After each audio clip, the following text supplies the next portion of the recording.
고린도후서 7장 10절, 11절 말씀을 개역 개정 성경으로 세번역 성경으로 이어서 쭉 차례대로 함께 한 목소리로 읽겠습니다. 하나님의 뜻대로 하는 근심은 두려워할 것이 없는 구원에 이르게 하는 회개를 이루는 것이요 세상 근심은 사망을 이루는 것이니라. 보라, 하나님의 뜻대로 하게 된 이 근심이 너희로 얼마나 간절하게 하며 얼마나 변증하게 하며 얼마나 분하게 하며 얼마나 두렵게 하며 얼마나 사모하게 하며 얼마나 열심 있게 하며 얼마나 뜻하게 하는가. 너희가 그 일에 대하여 일체 너희 자신의 깨끗함을 나타내었느니라.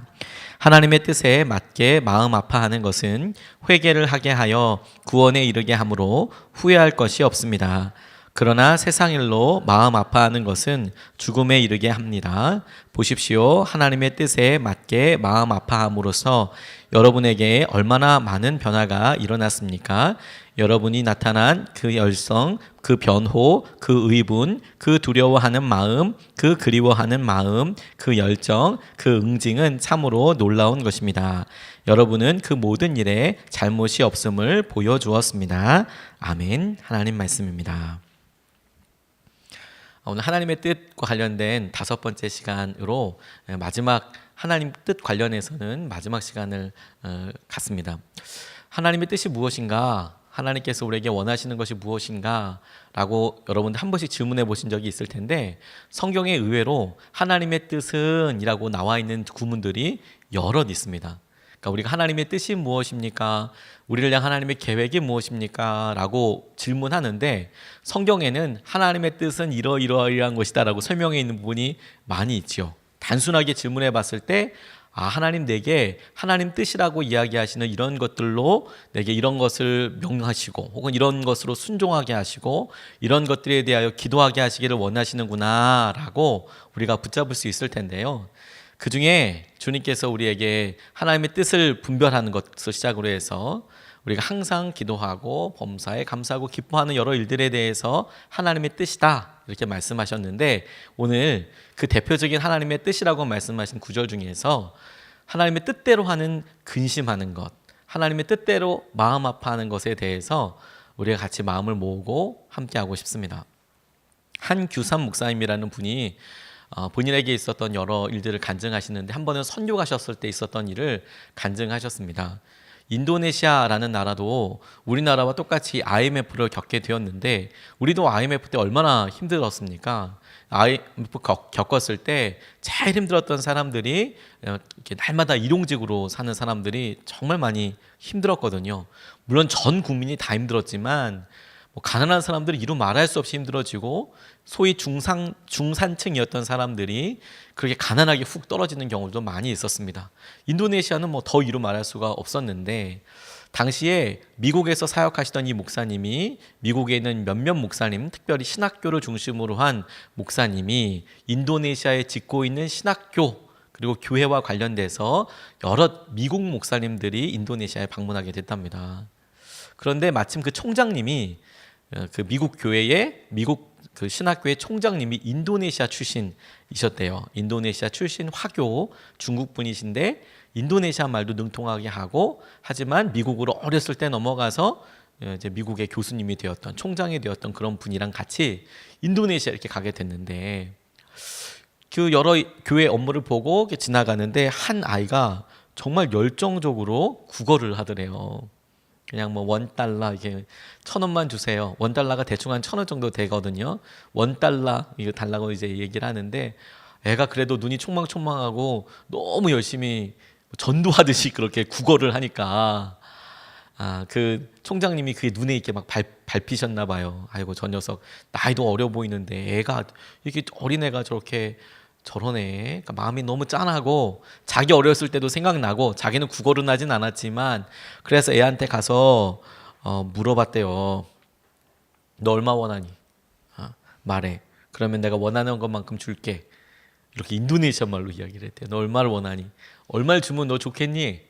너 그렇게 열심히 하는데 내가 그만큼 줄게. 그렇게 이야기를 했더니 이 아이가 너무 놀라더래요.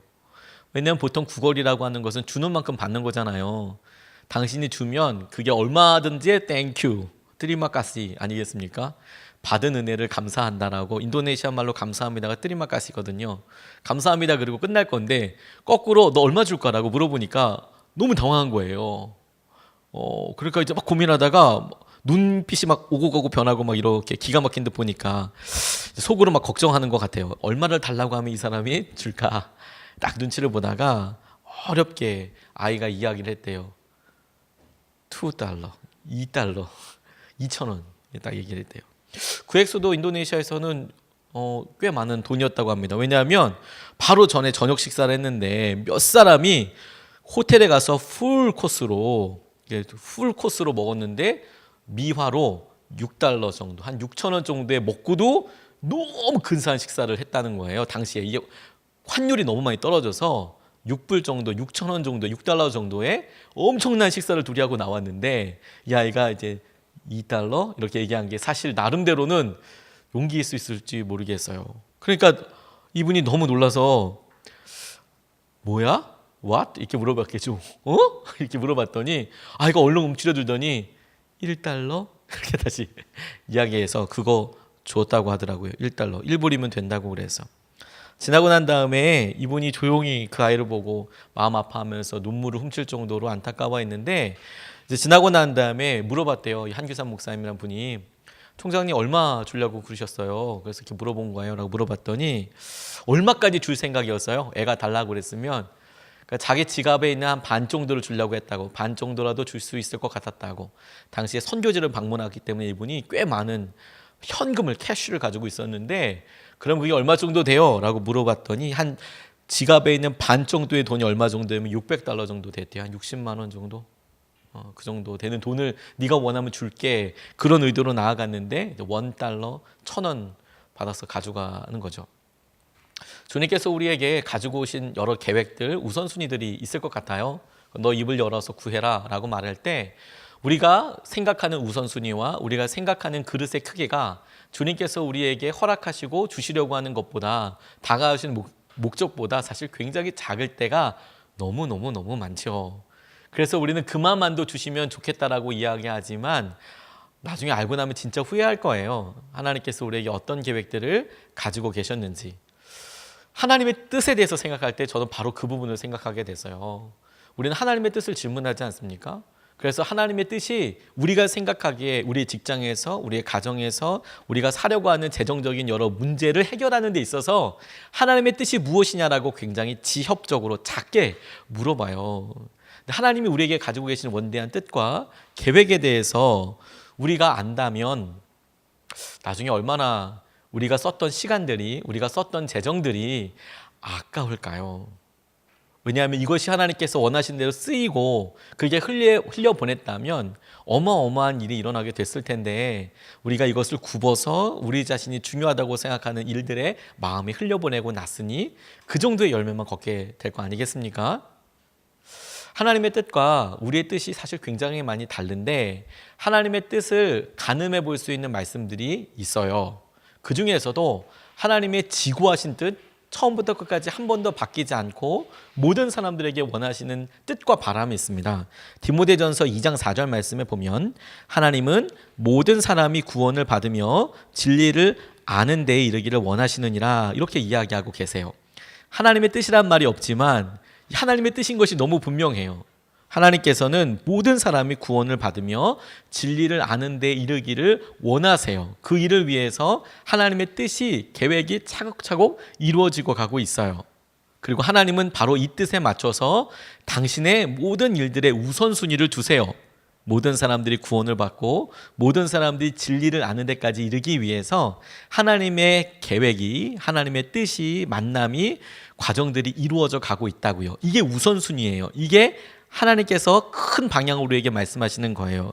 그런데 여러분, 우리가 하나님께서 바로 이 구원에 초점을 맞춰서 일을 진행해 가신다면 우리의 초점이, 우리 인생의 방향이 하나님께서 원하시는 뜻, 많은 사람, 아니 모든 사람들이 하나님께 구원을 받고 진리를 아는 것에 우선순위가 있지 않다면, 그런 스펙트럼으로 보고 있지 않다면, 퍼스펙티브로 보지 않다면 이상하게 보일 거예요. 우리가 우선순위라고 생각하는 것들은 그게 아니라고, 우린 이게 더 급하다고 이야기할 거예요. 마치 부모가 생각하고 있는 아이들의 교육과 오늘 아이가 내가 시간을 재밌게 보내기 위해서 하고 싶은 게임과 하고 싶은 일들을 포기하지 못하는 것과 똑같은 일들이 일어나게 될 겁니다. 그게 우리에게 있어서는 갈등이라고 이야기할 수 있는 부분이고, 때로는 그게 우리에게 시험이라고 이야기할 수 있어요. 하나님의 우선순위와 하나님의 계획을 내가 이해하려고 하지 않고 그것에 대해서 큰 갈등을 그냥 둔 채로 사는 것을 시험에 빠졌다라고 이야기하는 것이죠. 그리고 두려워하기 시작합니다. 근심하게 되고요. 하나님과 떨어져 있는 사람들 가운데 있는 근심, 두려움이 있거든요. 오늘 바로 그 근심에서, 그 마음 아파하는 것에서 하나님께서는 우리가 하나님의 뜻대로 돌아갈 수 있는 길과 도전을 하고 계세요. 10절 말씀에 보면 하나님의 뜻에 맞게 마음 아파하는 것은 회개를 하게 하여 구원에 이르게 함으로 후회할 것이 없습니다. 그러나 세상 일로 마음 아파하는 것은 죽음에 이르게 합니다. 이렇게 이야기하고 계시거든요. 하나님의 우선순위를 중심으로 보면 하나님은 우리의 근심까지도, 마음 아파하는 것까지도 이용하신대요. 아니, 그 마음 아파하시는 것으로 하나님께서 구원에 이르게 하는 굉장히 중요한 통로로 쓰신대요. 저 이 말씀 붙잡고 계속 묵상하고 기도하면서 좀 되게 많이 놀랐습니다. 우리의 막연한 기도는 우리가 마음 아파하는 것, 우리가 근심한다고 하지 않습니까? 직장에서든 건강에서든 우리가 근심하고 걱정하는 것이 사라지는 것을 목표로 하잖아요. 두려워하지 않게 하시고 근심하지 않게 해주십시오. 그런데 하나님께서는 그 근심을 구분하셨어요. 구분하셔서 세상의 일로 마음 아파하는 것, 근심하는 것이 있다. 그런데 하나님의 일로, 하나님의 뜻대로 마음 아파하고 근심하는 것들도 있다라고 말씀하고 계시잖아요. 저 이거 구분해 보기 위해서 참 많이 찾아보고 묵상하면서 기도해 봤습니다. 도대체 어떤 일들을 하나님의 뜻대로 하게 하는 마음 아파하는 것, 근심이라고 할 수 있고, 도대체 어떤 일들을 그러면 세상의 일로 근심하는 것이다라고 생각할 수 있을까? 일이 따로 주어져 있는 거거나 주제가 따로 주어져 있는 건가? 혹은 이게 어떤 분류할 수 있는 것이 있는 건가? 라고 생각했을 때 모호하다는 것을 알게 됐어요. 예를 들어서 돈 걱정은 세상의 걱정인가요? 하나님의 걱정인가요? 그러면 이제 우린 대멋있게 세상의 걱정이죠라고 이야기하잖아요. 그렇지 않더라고요. 왜냐하면 선교하는 일들도, 그리고 믿음의 사람들도 믿음의 일을 하는 데 있어서 재정 놓고 간절히 기도하거든요. 그러면 돈이라는 주제로 기도하면 세상의 것인가요? 그렇지 않습니다. 하나님의 뜻대로 할 수 있겠더라고요. 건강도 하나님께서 하나님 건강을 놓고 기도할 때 이거는 내 개인적인 거니까 이건 그냥 근심해서 무조건 벗어나야 되는 건가요? 무슨 말을 하려고 하는 거냐면, 우리의 근심과 걱정을 하나님께서 구원에 이르도록 사용하시도록 내어드리는 것, 이걸 우리는 어떻게 하냐면, 내가 마음에 근심이 되고 마음 아파하는 것을 하나님의 뜻은 무엇이지? 하나님은 뭘 원하실까? 하나님께서 이 일을 통하여서 내게 어떻게 결단하기 원하시고, 무엇을 버리기 원하시고, 무슨 일에 주님께서 내가 이 일을 쓰기를 원하실까 하고 보내는 일들이 하나님께서 우리를 훈련시키는 굉장히 중요한 기간이고, 그렇게 마음을 갖고 있는 것을 하나님의 뜻대로 하는 근심이라고 할 수 있겠더라고요. 주제가 정해져 있는 게 아니더라고요. 왜냐하면 하나님께서 우리에게 주신 모든 세상의 것들이 하나님이 우리가 필요하기 때문에, 우리로 그 일을 대면해서 넘어서기를 원하기 때문에 우리에게 주신 거라고 우리가 믿는다면, 우연이 아니라면, 그러면 그 일을 우리가 고민할 때 우리의 태도에서부터 결정이 되는 것이죠. 막연한 두려움과 염려, 걱정, 거기에 매몰되어 있는 것이 아니라, 이게 하나님을 닮아가는데 이게 하나님께서 내게 주신 것이라면 어떻게 내가 순종할 수 있을까? 근데 그렇게 근심하고 바라보는 것들이, 마음 아파하는 것들이 구원에 이르게 한대요, 결국에는. 욥기 23장 10절 말씀에 나의 가는 길을 오직 그가 아시나니 그가 나를 단련하신 후에는 내가 정금같이 나오리라고 말씀하셨습니다. 우리가 이렇게 하나님의 뜻대로 고민하는, 마음 아파하는 것을 계속해서 보면 그게 결국에는 내가 돈을 의지했구나, 내가 사람을 의지했구나, 이런 회개에 이르게 되고, 이렇게 회개에 이르게 된 데까지 우리의 마음이 노심초사하고 염려하고 걱정한다면 그것은 우리를 멸망에 이르게 하는 것이 아니라 우리를 더욱 거룩하게 만들어가는 과정이 될 거예요. 그렇지 않겠습니까? 조지 뮬러가 많은 고아들을 먹여 살렸지만 그가 재정 걱정을 안 했겠습니까? 재정이 없을 때가 없었겠습니까? 근데 그는 걱정이라는 표현을 하지 않았을 거예요. 당장 아이들이 굶어야 되는 것에 대해서 마음 아프죠, 똑같이. 우리의 자녀들이 굶어야 된다면 우리는 뭐 마음이 편하겠습니까? 근데 그가 고원으로 많은 아이들을 먹여 살릴 때 굶는다면 진짜 마음 아프겠죠. 마음 아픈 것도 실제이고 그들을 먹여야 한다는 두려움, 아니 책임감도 실제이지만, 근데 그가 붙잡을 수 있었던 것은 무엇이냐면 하나님께서 이것을 채우셔. 그래서 마음에 그런 두려움과 마음 아파하는 것이 있을 때마다 하나님을 바라보게 되고 하나님을 경험하게 되는 통로로 삼았는데, 시간이 지나면서 그가 그런 과정들을 통해서 하나님을 더욱 의지하게 되었고 더욱 닮아가게 되었고, 그것을 사람들은 성화 과정이라고 부르고 그리고 거룩에 이르는 방법이라고 이야기하는 겁니다. 회개하고 내 마음에 깨달아지는 조그만한 죄라도 회개하고 나아가게 되는 것.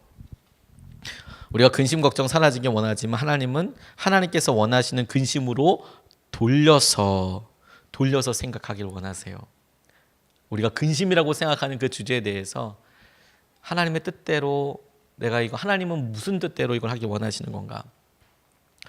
마르틴 루터가 종교개혁을 할 때 우리 생각에는 내주는 강한 성이요 내게 방패 되시고, 내주는 강한 성이요 방패와 병기 되시니, 그러면서 확실하게 이게 종교개혁을 아주 굳건한 마음으로 했을 거라고만 생각하지만 실제로는 엄청 두려워했대요. 엄청 걱정했답니다. 당시에 종교개혁이라는 것이 목숨 걸고 해야 되는 거였거든요. 심지어 루터 같은 경우에는 100년 전에 루터와 비슷한 상황에 처해 있던 얀 후스라는 사람을 잘 알고 있었고 그의 결말도 알고 있었어요. 뭐였냐면 그가 화형에 타 죽었습니다. 그것도 주위의 왕들이, 제후들이 그를 안전하게 지켜주겠다, 그렇게 약속도 다 해주고 공식적으로 약속도 다 하고, 그리고 재판하러 가는 과정 가운데 잡아서 그냥 불법으로 화형시켜 죽였어요. 말도 안 되죠. 체코에, 지금 뭐 체코에 가면 그 프라하에 그 사람 화형당했던 장소가 그대로 있습니다. 기념물이 서 있거든요. 근데 똑같이 루터도 제후들이 똑같이 약속했어요. 네가 재판을 제대로 받을 수 있게 해줄게. 여기까지도 100% 똑같았습니다. 그런데 두렵지 않겠습니까? 100년 전에 야누스라는 사람은 똑같이 그렇게 믿고, 제후들을, 왕들을 믿고, 당시만 해도 신성 로마 제국의 황제가 있었고, 신성 로마 제국은 아니고 로마의 황제도 있었고 교황도 있었고, 쭉 이렇게 뭐 사람들이 많이 있었는데 그걸 놓고 어떻게 해야 될지 고민하고 있었을 때에 겁나죠. 두렵죠. 근데 그가 어느 날 강력이 압력 때문에 힘들고 어려워하는데 나뭇가지에서 편안하게 자고 있는 새 한 마리를 이렇게 보고 알았대요. 졸고 있는 새를 보고, 아, 저 작은 새는 내일 아침 먹을 것에 대해서, 내일 밤 잠자리에 대해서도 아무 걱정 없구나. 근데 그게 걱정 없네, 염려 없네 이런 생각되어지면서 하나님께서 지켜주시는구나. 그리고 그가 그냥 생각하게 됐대요. 작은 새 한 마리 돌보신다면 말씀에 나온 대로 하나님께서 당신의 자녀들도 돌보시겠구나. 그가 근심을 한 것도 실제거든요. 당연히 자기가 죽음의 목숨이 경각에 달려있는데 두렵지 않겠습니까? 근데 루터가 그 두려움과 마음 아파하는 것을 통해서 작은 새라는 걸 통하여서 주님께서 나를 보호하시고 확신에 이르기까지 되더라는 거예요.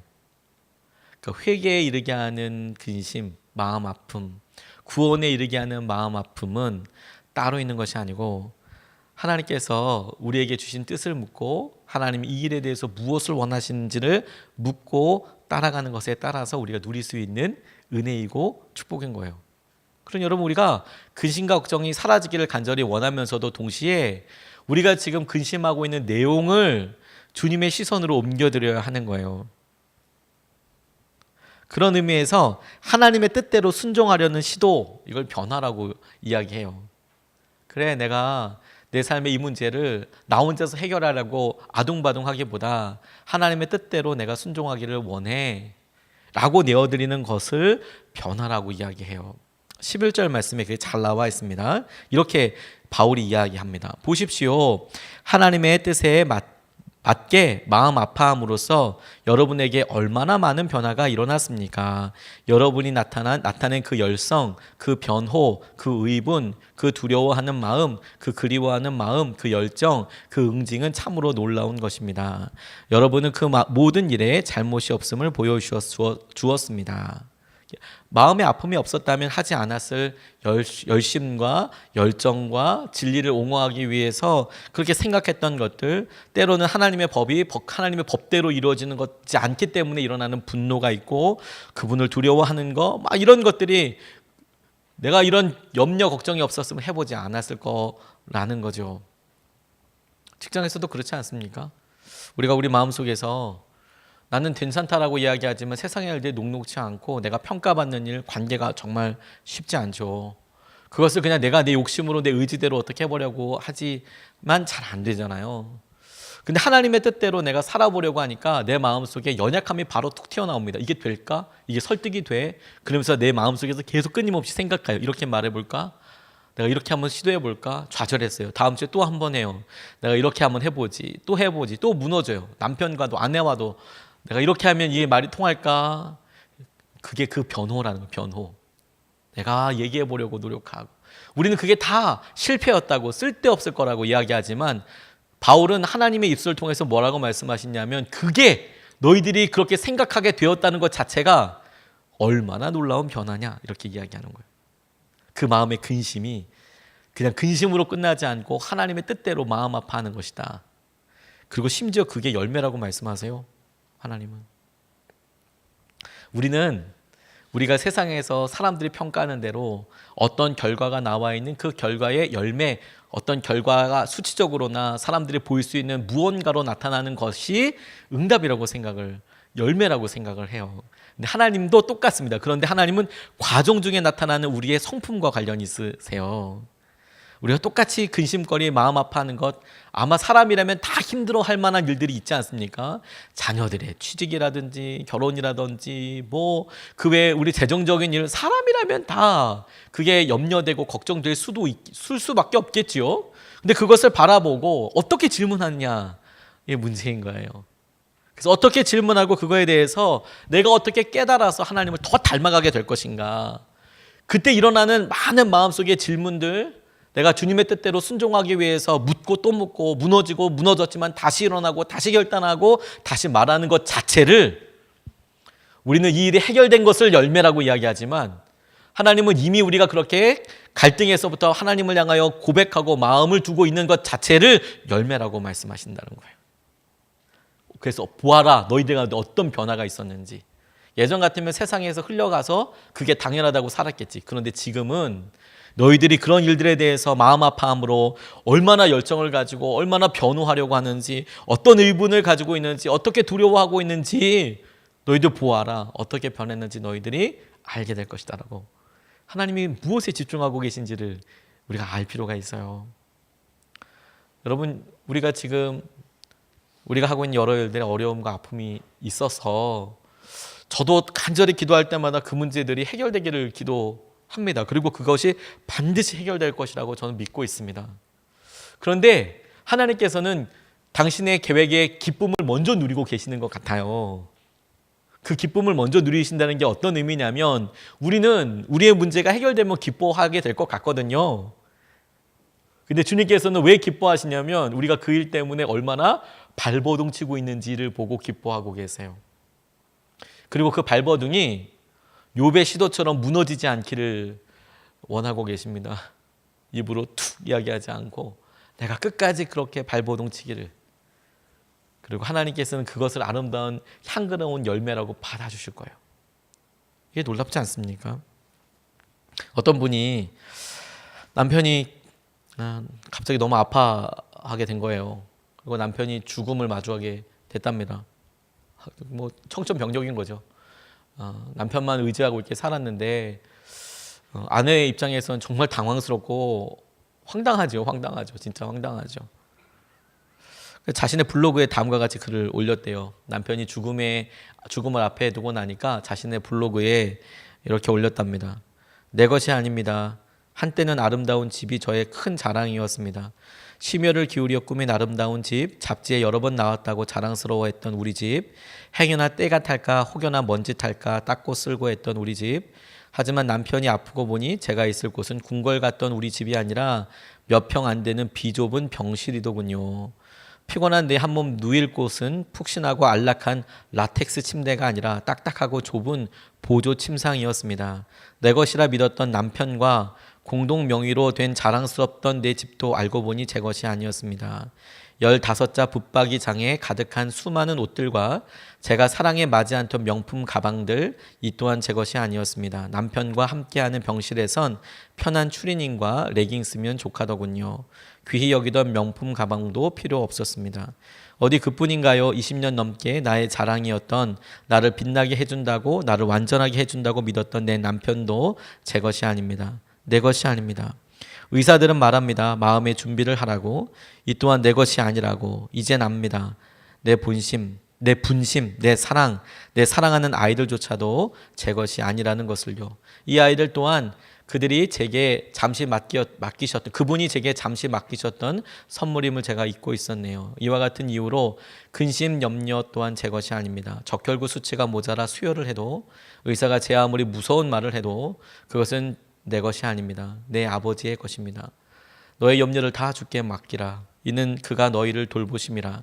근심 염려는 다 주께 맡기고 내 남편 또한 주께 맡기고 저는 이 밤 또 기다립니다. 내 것이 아닌 것을 내 것인 양 소유하며 자랑하며 욕심냈던 제 무지를, 제 교만을, 제 과거를 회개하며 눈물로 기도합니다.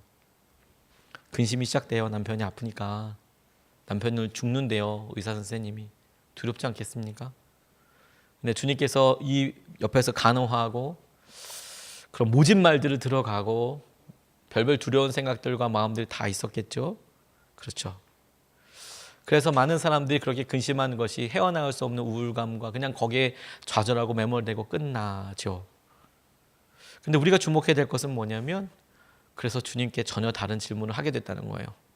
내 것이 아니네요. 하나님 보니까 내 것이 아니라고 하나씩 인정할 때마다 땅에 꺼지는 듯한 아픔과 어려움이 있었을 것이 분명한데, 근데 그렇게 고백하고 나니까 제 것이 아닙니다라고 고백하니까 아울러 그럼 이게 누구 거냐? 하나님 것이었네요. 그러니까 내 안에 너무도 분명한 실체로 존재하는 염려와 근심, 마음 아파하는 것도 그러면 주님 거겠네요. 제 것이 아무것도 없으니까 주님 거네요. 하나님의 뜻대로 하는 근심이 바로 그와 같은 거예요. 하나님의 뜻대로. 미에라 아야코 여사가 20대 때 당시에는 난치병, 거의 불치병이라고 이야기했던 결핵과, 지금이야 결핵을 약으로 고칠 수 있고요, 척추 카이리스라는 병에 걸려서 죽을 날만 기다리면서 요양을 했대요. 요양이라는 방법이 뭐냐면, 그때 당시에는 의학이 많이 발달하지 않았으니까 자연 환경이 좋은 곳에서 살아서 운이 좋으면 건강이 회복되면 사는 거고요. 그것을 도와줄 수 있는 약이 없기 때문에 그냥 그렇게 관리가 안 되면 그냥 죽는 거고요. 당시에는 요양이라는 개념이 그런 거였습니다. 요양을 한다고 반드시 사는 게 아니었고요. 약이 신통치 않았기 때문에 약을 먹어보지만 잘 쉬고 건강하게 이렇게 해서 몸이 어떻게 그걸 견뎌내서 이겨나면 사는 거고, 안 그러면 죽는 거고. 이 미우라 아야코 빙점 쓰신 이분이 그것 때문에 크리스천이 됐어요. 젊은 나이에. 선생님이었거든요. 선생님은 일본에서나 저희 나라에서나 당시에는 굉장히 선호하던, 여성들이 선호하던 그런 직종이었습니다. 지금도 선호하기는 하지만요. 근데 초등학교 선생님 되면 뭐합니까? 자기가 죽을 병에 걸렸는데 병원에 입원하고 요양생활을 해야 했는데 꼼짝없이 누워서 있다 보니까 자기에게 전도해주는 전도자들의 음성을 듣게 되고 성경도 보게 되고 크리스천이 됐고, 그리고 나중에 그가 글 쓰는 사람으로서 데뷔하고 이런 시를 좋아했대요.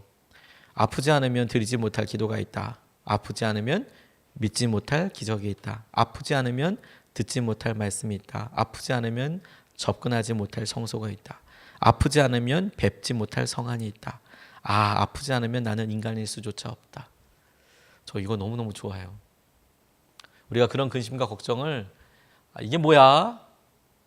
이렇게 생각할 게 아니라 내게 시작된 이것을 하나님께서 나를 다루시고 이끌어 가시는 통로로 내가 사용하고 나아가는 거죠. 그게 하나님께서 우리를 변화시키는 과정이라는 거예요. 그게 하나님의 뜻대로 하는 근심이라는 겁니다. 할 수만 있으면 하나님 이런 훈련도 과정도 없이 하나님의 뜻대로 행복하게 살아가고 싶습니다. 솔직한 제 마음이기도 합니다. 할 수만 있다면. 그런데 여러분, 우리가 이 땅을 살면서 돈을 안 벌 수는 없지 않습니까? 돈을 벌기 위해서 직장을 안 갈 수도 없지 않습니까? 뭐 그거 안 가고도 돈 벌 수 있고 살 수 있다면 알려주세요. 저도 그렇게 하게요. 다 그렇게 살고 싶어 할 거예요. 근데 그런 방법은 없습니다. 사람을 만나지 않을 수 없지 않겠습니까? 관계를 안 할 수 없지 않겠습니까? 해야 한다면, 그래서 염려와 근심과 걱정과 아픔이 때로 생긴다면, 그러면 우리가 믿음을 써서 이것을 하나님께서 하게 하시는 근심으로, 다시 말해서 회개에 이르게 하고, 내가 왜 이렇게 하나님 중심대로 살지 못하나? 내가 왜 이렇게 교만한가? 내가 왜 이렇게 하나님 앞에서 쉽게 낙담하는가? 주님을 바라보는 기회로 살 수 있는 것이죠. 그래도 놀라운 축복 같은 말씀이 있어요. 하나님은 우리를 있는 모습 그대로 사랑하신다는 거죠. 하나님은 우리 있는 모습 그대로 사랑하십니다. 저 우리 딸들 너무 사랑합니다. 진짜 있는 모습 그대로 사랑합니다. 너무 예쁩니다. 하지만 이렇게 그대로 남아있기를 원하지는 않습니다. 무럭무럭 자랐으면 좋겠습니다. 제가 우리 딸을 너무 사랑하기 때문에 지금 어떤 모습이든지 아이에게 걸김없이 정말 사랑하고 예뻐하고 너무 좋지만, 그렇기 때문에 우리 아이들이 건강하게 자랐으면 좋겠어요. 내가 너무 사랑하니까 마치, 이런 표현이 좀 너무 그렇지만, 박제를 만들어서 딱 요 모양 요대로 이렇게 원치 않아요. 이 생명이 더 자라서 변화되기를 원해요. 하나님 우리 모습 그대로 사랑하세요. 근데 사랑하기 때문에 우리가 뭔가로 변화되기 원하시지 않겠습니까? 그래서 우리가 변화되고 성숙하고 성장하는 데 있어서 필요한 것이라면, 하나님은 우리에게 자극을 주시는 것을 부담스러워하지 않으실 거예요. 성장통이라고 부르는 여러 아픔들이 우리의 영혼이 심지어 깨어지는 일에도 하나님은 침묵하실 거예요. 그냥 놔두실 거예요. 하나님 우리 사랑하시니까. 하나님이 우리를 있는 그대로 모습을 사랑하시니까 그 모습을 그냥은 안 고쳐지거든요. 그러니까 살짝 만져주세요. 요한복음 1장 14절 말씀에, 그 말씀은 육신이 되어 우리 가운데 사셨다. 우리는 그의 영광을 보았다. 그것은 하나님 아버지께서 주신 외아들의 영광이었다. 그는 은혜와 진리가 충만하였다. 주님께서 우리를 사랑하셨다는 증거가 우리를 단번에 영적인 존재로 만드신 것이 아니라, 그분이 우리에게 육신의 모습으로 오셔서 이 땅에 주님의 수준에서, 하나님의 수준에서 구리구리하고 구질구질한 이 상황을 하나님께서 직접 몸으로 겪으셨다. 이게 복음의 첫 번째 시작이었다는 거예요. 그래서 우리처럼 똑같이 아파하시고, 똑같이 배 아파하시고, 똑같이 기뻐하시고 슬퍼하시고 피곤해하시고, 그리고 십자가도 똑같이 아파하셨어요. 하나밖에 없는 목숨에 대해서 간절히 기도하시기도 하셨고요. 그게 하나님께서 우리의 모습을 그대로 인정하시고 사랑하셨다는 모습 아니겠습니까? 내가 너희랑 영 딴 데 있는 것으로서 그렇게 살면 안 돼, 이렇게 이야기하는 것이 아니라, 내가 너와 함께 할 거야. 우리나라 선교 역사에 1885년에 오셨던 초기 선교사님, 1885년이 조선의 선교사님들이 왔던 첫 해입니다. 그 첫 해에 오셨던 분 중에서 스크랜턴 대부인이라는 분이 계세요. 이화여대를, 당시에는 이화학당을 지었던 분이죠. 52세였던 1884년에 미국 감리교 해외 여선교회로부터 한국 선교사 임명을 받았고, 1885년에 이 땅에 조선에 오셨습니다. 그 해에 85년에 외아들 윌리엄 스크랜턴이겠죠. 외국에는 다 그랬으니까. 그러면 이 며느리 이름도 당연히 스크랜턴이었을 거예요. 미국은 성을 여자들이 다 바꾸잖아요. 스크랜턴이 성이었으니까.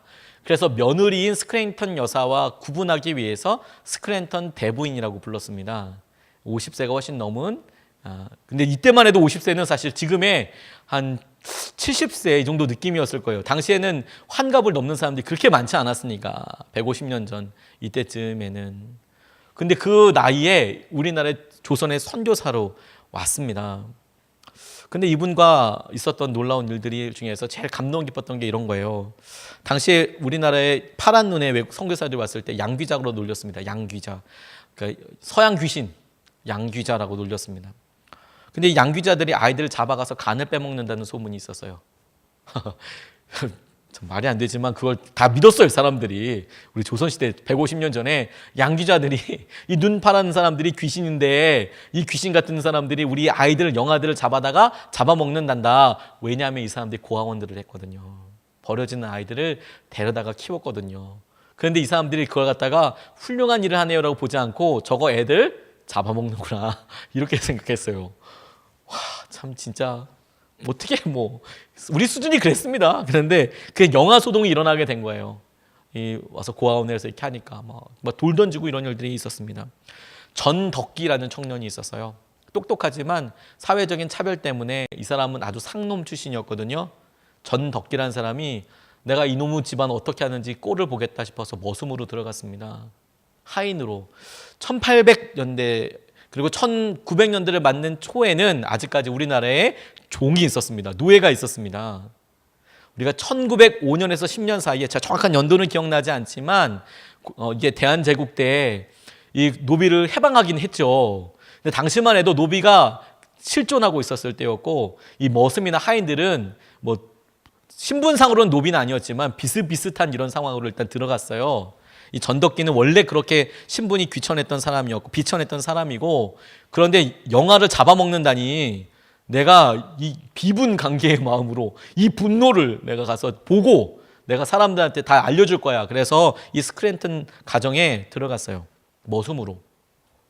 근데 이 사람이 너무 깜짝 놀랐습니다.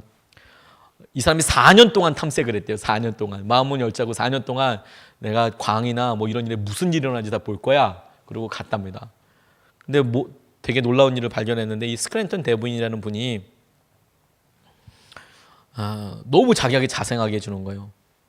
근데 이 사람이 제일 감동 먹은 부분은 뭐였냐면 의외로 되게 단순한 부분인데 그 사람들 다 미국 사람이니까 영어 쓸 거 아닙니까? 자기 가족들이 있으니까. 머슴인데 바깥에 일하는 게 아니라 가정 머슴이거든요. 그러니까 가정에서 일하고 이런 걸로 했는데 너무 충격적이었던 건 뭐냐면 자기가 있으면 이 스크랜턴 가정이 전부 다 한국말을 쓰더라는 거예요. 한국말이 서투를 텐데 한국말을 쓰더라는 거예요. 그래서 자기 자녀들이 영어를 쓰면 이 스크랜턴 대부인이 바로 경고했대요. 한국말로. 너 한국말 써야 한다고 얘기했대요. 여기는 조선이니까 너 조선말 써야 된다고. 그래서 이 전덕기라는 사람이 있으면, 그러니까 자기들끼리 얘기했던 영어를 썼는데 그 중에 전덕기가 있으면 무조건 한국말을 다 써야 했다는 거예요. 그 가훈처럼. 그 머슴 한 사람을 위해서. 그리고 또 하나 충격적이었던 게 뭐였냐면 식사를 밥을 같이 먹게 하는 거예요. 식탁에서. 같은 식탁에서 4년 동안 밥을 먹이는 거예요. 당시에는 남녀 칠세 부동석이고 양반과 상놈은 같이 밥 먹지 않았습니다. 그런데 이 사람들이 보기에 이 외국 사람들은 양귀자라고 욕을 먹고 있지만 고종 황제랑 만나던 사람이거든요. 황제 폐하랑 만나는 사람이고 만나는 사람들 전부 다 유력한 양반들이었어요. 그러니까 양반이랑 이렇게 수준을 맞추는데 식사를 할 때에 자기랑 같이 식사하는 거예요. 4년 동안. 우리가 보기엔 별거 아닌 것 같죠. 근데 그 사람은 그거 2개 때문에 무너졌습니다. 더군다나 하나 더 있는데, 하나 더 뭐냐면 이 스크랜턴 대부인이 이 전덕기라는 청년한테 말을 할 때 반드시 경어를 썼다는 거예요. 야 이놈아, 너 저로 가라. 이렇게 보통 이놈아 저놈아 이러고 살았거든요. 근데 그렇게 얘기하지 않고 반드시 경어를, 존댓말을 써줬대요. 거기에 완전 허물어져서 1896년에 스크랜턴에게 세례받고 1905년에 목사 안수 받고 독립운동하다가 돌아가셨습니다. 전덕기 목사님이. 상동교회라고 감리교회의 거의 첫 번째 손에 꼽는 교회에 목회하시고 자기가 가난하고 비천한 신부로 살았지만 스크랜턴 여사 때문에 그렇게 회심하게 됐대요. 그 모습 그대로 가지고 왔으니까. 이번에 저희가 일본에 가면, 고베에 가면 스크랜턴 여사와 함께 사역했던 스크랜턴의 아들, 우리나라에서 선교했던 분의 묘소에 가게 될 거예요. 고베에 있거든요. 하나님께서 우리에게 아마 귀한 만남을 주실 거예요. 감동이 있을 것 같아요. 고베에 지금 묻혀 계시는데 스크랜턴 대부인은 양화진에 모셔 계시지만 우리가 참 많은 선교의 빚을, 사랑의 빚을 졌어요. 근데 이 선교의 원리가 뭐냐면 내가 조선에 있으니까 조선처럼 살아, 그렇게 살아, 그렇게 말해, 그렇게 대해, 하나님의 그리스도의 사랑으로. 그랬더니 변하게 되더라. 히브리서 4장 15절 말씀에 우리의 대제사장은 우리의 연약함을 동정하지 못하시는 분이 아닙니다.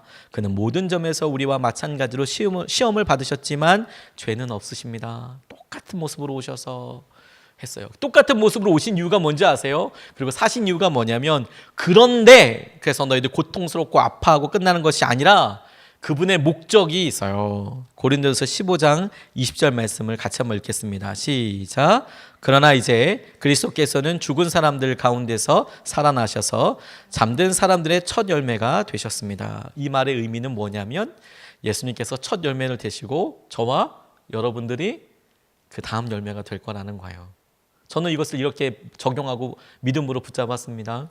주님께서 우리에게 그런 연약한 모습을 그대로 사시는 모습을 보여주시고 십자가에서 나약하게 돌아가시고 그래서 끝나는 것이 아니라 예수님처럼 우리도 부활의 능력과 은혜와 그 놀라운 부활의 기쁨을 경험하게 하시는 것까지 나아가도록 하신다. 이것이 하나님의 뜻이다. 우리가 주님 안에서 날마다 새롭고 귀한 은혜와 역사하심을 경험하게 되시기를 주님의 이름으로 축복합니다. 하나님이 저와 여러분을 사랑하십니다. 그렇기 때문에 반드시 변하기 원하십니다. 그게 하나님의 뜻입니다.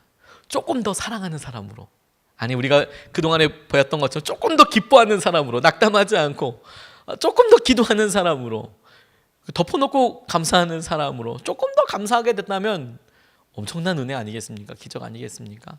하나님의 뜻대로 우리가 기쁨과 은혜와 충만함을 누리게 되시기를 주님의 이름으로 다시 한번 축복합니다. 말씀 붙잡고 같이 기도하겠습니다. 하나님의 뜻대로 살게 해주십시오.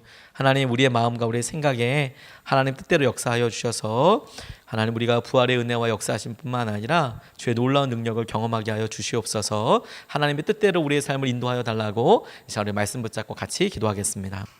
아버지 하나님,